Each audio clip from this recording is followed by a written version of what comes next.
দিসিসটা এই যে দেখতে পাচ্ছেন চায়না থ্রি লিচু, খুবই সুস্বাদু এবং এর ভিতরে আটি খুবই ছোট।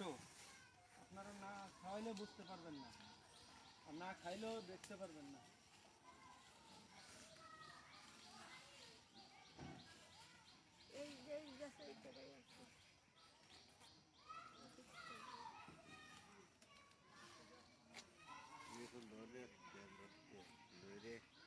বিশ্বাস না হইলে দেখেন, এই হচ্ছে লিচুর মাংস আর এইটুকু হচ্ছে আটি লিচুর।